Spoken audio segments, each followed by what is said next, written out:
ಸಚಿವರು ತಕ್ಷಣದಲ್ಲಿ ನಾರಾಯಣ ಸ್ವಾಮಿ ಸಾಹೇಬರನ್ನ ಕ್ಷಮೆಯನ್ನ ಕೇಳಿ ಇವತ್ತು ಅವರು ಕೇಳಬೇಕು ಅಂತ ಹೇಳಿ ನಾವು ಆಗ್ರಹಿಸಿ ಇವತ್ತು ಈ ಪ್ರತಿಭಟನೆಯನ್ನ ಮಾಡ್ತಾ ಇದ್ದೇವೆ. ಮುಂದಿನ ದಿನಗಳಲ್ಲಿ ಇನ್ನೂ ಉಗ್ರವಾಗಿ ನಾವು ಇನ್ನೂ ಹೆಚ್ಚು ಹೋರಾಟವನ್ನ ಇವತ್ತು ಮುಂದಿನ ದಿನಗಳಲ್ಲಿ ಮಾಡಬೇಕಾಗತ್ತೆ ಅಂತ ಎಚ್ಚರಿಕೆಯನ್ನು ಕೂಡ ಈ ಸಂದರ್ಭದಲ್ಲಿ ಹೇಳಿ ನನ್ನ ಮಾತುಗಳನ್ನು ಮುಗಿಸ್ತೇನೆ. ಸನ್ಮಾನ್ಯ ನಮ್ಮ ವಿರೋಧ ಪಕ್ಷದ ನಾಯಕರಾದಂಥ ದಲಿತ ನಾಯಕರಾದಂಥ ಸನ್ಮಾನ್ಯ ನಾರಾಯಣ ಸ್ವಾಮಿ ಅವರಿಗೆ, ಇದು ಕಾಂಗ್ರೆಸ್ ಪಕ್ಷದವರು, ಅದರಲ್ಲಿ MP ಪಾಟೀಲ್ ಅವರು ಒಂದು ಕೆಟ್ಟ ರೀತಿಯಾಗಿ ಅವರಿಗೆ ಅವಹೇಳನಕಾರ ರೀತಿಯಲ್ಲಿ ಅವರಿಗೆ ಒಂದು ತೊಂದರೆ ಕೊಡುವಂಥ ರೀತಿಯಲ್ಲಿ ಇವತ್ತು ಮಾತಾಡಿದ್ದಾರೆ.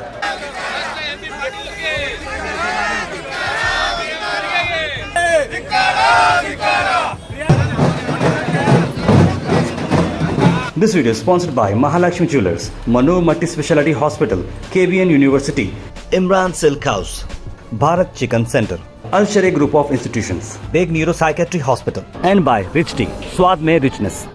ಕಲಬುರಗಿ ಗ್ರಾಮಾಂತರ ಜಿಲ್ಲೆ ಮತ್ತು ನಗರ ಜಿಲ್ಲೆ ವತಿಯಿಂದ SC ಮೋರ್ಚಾದ ನೇತೃತ್ವದಲ್ಲಿ ಇವತ್ತು ಈ ಒಂದು ಹೋರಾಟ ಹಮ್ಮಿಕೊಳ್ಳಲಾಗಿದೆ. ಈ ಹೋರಾಟ ಯಾತಕ್ಕಾಗಿ ಹೋರಾಟ ಅಂತಂದರೆ, ಸನ್ಮಾನ್ಯ ನಮ್ಮ ವಿರೋಧ ಪಕ್ಷದ ನಾಯಕರಾದಂಥ ದಲಿತ ನಾಯಕರಾದಂಥ ಸನ್ಮಾನ್ಯ ನಾರಾಯಣ ಸ್ವಾಮಿ ಅವರಿಗೆ, ಇದು ಕಾಂಗ್ರೆಸ್ ಪಕ್ಷದವರು, ಇವತ್ತು ಅದರಲ್ಲಿ MP ಪಾಟೀಲ್ ಅವರು ಒಂದು ಕೆಟ್ಟ ರೀತಿಯಾಗಿ ಅವರಿಗೆ ಅವಹೇಳನಕಾರ ರೀತಿಯಲ್ಲಿ ಅವರಿಗೆ ಒಂದು ತೊಂದರೆ ಕೊಡುವಂಥ ರೀತಿಯಲ್ಲಿ ಇವತ್ತು ಮಾತಾಡಿದ್ದಾರೆ. ಇವತ್ತು ಯಾವ ಬಾಬಾ ಸಾಹೇಬ್ ಅಂಬೇಡ್ಕರ್ ಸಂವಿಧಾನದ ಬಗ್ಗೆ ನಿರಂತರವಾಗಿ ಮಾತನಾಡುವಂಥ ಕಾಂಗ್ರೆಸ್ ಪಕ್ಷ ಇವತ್ತು ಸಂವಿಧಾನಬದ್ಧ ಹಕ್ಕನ್ನು ಪಡೆದುಕೊಂಡಿರುವಂಥ ಸನ್ಮಾನ್ಯ ನಾರಾಯಣ ಸ್ವಾಮಿ ಅವರು ನಮ್ಮ ಪಕ್ಷದ ವಿರೋಧ ಪಕ್ಷ ನಾಯಕರು. ಒಬ್ಬ ವಿರೋಧ ಪಕ್ಷದ ಜವಾಬ್ದಾರಿಯುತ ನಾಯಕನಾಗಿ ಇವತ್ತು ಕಾಂಗ್ರೆಸ್ ಪಕ್ಷದಲ್ಲಿ ನಡೆದಂಥ ಭ್ರಷ್ಟಾಚಾರದ ಬಗ್ಗೆ, ಇವತ್ತು ಕಾಂಗ್ರೆಸ್ ಪಕ್ಷದಲ್ಲಿ ನಡೆದಂಥ ಅವ್ಯವಹಾರದ ಬಗ್ಗೆ, ಅಲ್ಲಿ ನಡೆದಂಥ ಹಗರಣ ಬಗ್ಗೆ ಮಾತಾಡಿದ್ರೆ ಇವತ್ತು ಕಾಂಗ್ರೆಸ್ ಪಕ್ಷದವರಿಗೆ ಸಹಿಸಲಿಕ್ಕಾಗಲಿಕ್ಕಿಲ್ಲ. ಅದಕ್ಕೆ ಇವತ್ತು ನಾರಾಯಣಸ್ವಾಮಿ ಅವರನ್ನು ತೇಜೋವಧಿ ಮಾಡುವ ಒಂದು ಮಾತುಗಳನ್ನು ಇವತ್ತು ಅತ್ಯಂತ ಕೆಟ್ಟ ಪದಗಳನ್ನು ಬಳಸುವ ಮುಖಾಂತರ ಇವತ್ತು ಟೀಕೆ ಮಾಡಿದ್ದಾರೆ. ಅದು ಭಾರತೀಯ ಜನತಾ ಪಕ್ಷ ಕಲಬುರಗಿ ಮಹಾನಗರ ಜಿಲ್ಲೆ ಮತ್ತು ಗ್ರಾಮಾಂತರ ಜಿಲ್ಲೆಯ ನಮ್ಮೆಲ್ಲ ಪಕ್ಷದ ಮುಖಂಡರು ಮತ್ತು ಶಾಸಕರು, ಮಾಜಿ ಶಾಸಕರ ನೇತೃತ್ವದಲ್ಲಿ ಅವರ ಈ ಮಾತುಗಳನ್ನು ನಾವು ಖಂಡಿಸ್ತೀವಿ. ನಾವು ಸನ್ಮಾನ್ಯ ನಮ್ಮ MP ಪಾಟೀಲ್ ಅವರು ಶೀಘ್ರವಾಗಿ ಈ ಕರ್ನಾಟಕ ರಾಜ್ಯದ 6 ಕೋಟಿ ಜನರ ಕ್ಷಮೆಯನ್ನು ಯಾಚಿಸಬೇಕು ಮತ್ತು ತಮ್ಮ ಸ್ಥಾನಕ್ಕೆ ರಾಜೀನಾಮೆಯನ್ನು ನೀಡಬೇಕಂತ ಒತ್ತಾಯ ಇವತ್ತು ನಾವು ಮಾಡಿ ಈ ಒಂದು ಪ್ರತಿಭಟನೆ ಮಾಡಿದ್ದೀವಿ. ಚಲುವಾದಿ ನಾರಾಯಣ ಸ್ವಾಮಿ ಸಾಹೇಬರು ಒಂದು ಸಾಮಾನ್ಯ ಕುಟುಂಬದಿಂದ ಬಂದು ಇವತ್ತು ರಾಜ್ಯದ ನಾಯಕರಾಗಿ ಇವತ್ತು ಅವರು ಕೆಲಸ ಮಾಡ್ತಾ ಇದ್ದಾರೆ.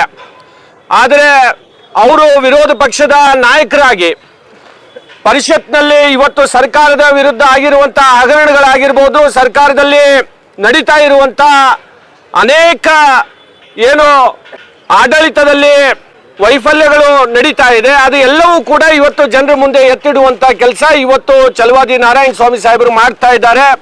ಇವತ್ತು MP ಪಾಟೀಲ್ ಅವರು ವಿರುದ್ಧ ಏನು ಮಾತುಗಳನ್ನು ಹೇಳಿದ್ದಾರೆ ಅದನ್ನು ಧಿಕ್ಕರಿಸಿ ಇವತ್ತು ಇಡೀ ರಾಜ್ಯಾದ್ಯಂತ ಪ್ರತಿಭಟನೆಯನ್ನ ಇವತ್ತು ನಡೀತಾ ಇದೆ. ಇದನ್ನ ಅವರು ಕ್ಷಮೆಯನ್ನ ಕೇಳಿ, ಸಚಿವರು ತಕ್ಷಣದಲ್ಲಿ ನಾರಾಯಣ ಸ್ವಾಮಿ ಸಾಹೇಬರನ್ನ ಕ್ಷಮೆಯನ್ನ ಕೇಳಿ ಇವತ್ತು ಅವರು ಕೇಳಬೇಕು ಅಂತ ಹೇಳಿ ನಾವು ಆಗ್ರಹಿಸಿ ಇವತ್ತು ಈ ಪ್ರತಿಭಟನೆಯನ್ನ ಮಾಡ್ತಾ ಇದ್ದೇವೆ.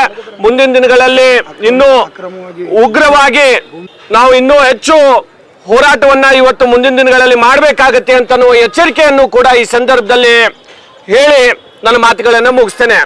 ಇವತ್ತಿನ ಒಂದು ಕಾರ್ಯಕ್ರಮ ಇಡೀ ಕರ್ನಾಟಕ ರಾಜ್ಯದಲ್ಲಿ ಮೊದಲನೇ ಬಾರಿಗೆ ಗುಲ್ಬರ್ಗದಿಂದ ಚಲುವಾದಿ ನಾರಾಯಣಸ್ವಾಮಿಯವರ ವಿರುದ್ಧ MP ಪಾಟೀಲ್ ಅವರನ್ನು ಭಾಳ ಹಗುರವಾಗಿ ಮಾತಾಡುವಂಥ ವಿಷಯವನ್ನು ಎತ್ತಿಕೊಂಡು ಕಲಬುರಗಿ ಜಿಲ್ಲೆಯ BJP ವತಿಯಿಂದ ಜೊತೆಗೆ ದಲಿತರು ಎಲ್ಲರನ್ನೂ ಕೂಡ ಸೇರಿ ಇವತ್ತಿನ ಒಂದು ಕಾರ್ಯಕ್ರಮ ಯಶಸ್ವಿಯಾಗಬೇಕಾದ್ರೆ ಇಡೀ ಕರ್ನಾಟಕ ರಾಜ್ಯವನ್ನು ಕೂಡ ನೋಡಬೇಕಾಯಿತು. ಯಾಕಂದರೆ MP ಪಾಟೀಲ್ ಅವರು ಚಲುವಾದಿ ನಾರಾಯಣಸ್ವಾಮಿ ಬರೆಯವರಲ್ಲಿ ಭಾಳ ಹಗುರವಾಗಿ ಮಾತಾಡೋದನ್ನು ಇಡೀ ಕರ್ನಾಟಕ ರಾಜ್ಯ ಎಲ್ಲಿಯೂ ಕೂಡ ಹೋರಾಟ ಮಾಡೋದ ಉದಾಹರಣೆ ಇಲ್ಲ. ಆದರೆ ಕಲಬುರಗಿನಿಂದ ಪ್ರಾರಂಭ ಆದಂಥ ಈ ಹೋರಾಟ ಇಡೀ ಕರ್ನಾಟಕ ರಾಜ್ಯದಲ್ಲಿಯೂ ಕೂಡ ಮುಟ್ಟುವಂಥ ಕೆಲಸ ಈ ಭಾಗದ ಕಲಬುರಗಿಯ ಜನರು ಅದು ಮನಗೊಂಡಿದ್ದಾರೆ.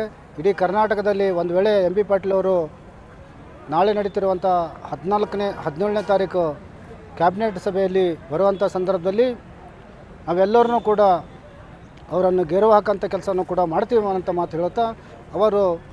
This video is sponsored by Mahalakshmi Jewelers, Manu Multi Speciality Hospital, KBN University, Imran Silk House, Bharat Chicken Center, Al Sharia Group of Institutions, Big Neuropsychiatry Hospital. and by Rich Tea, Swad Mein Richness.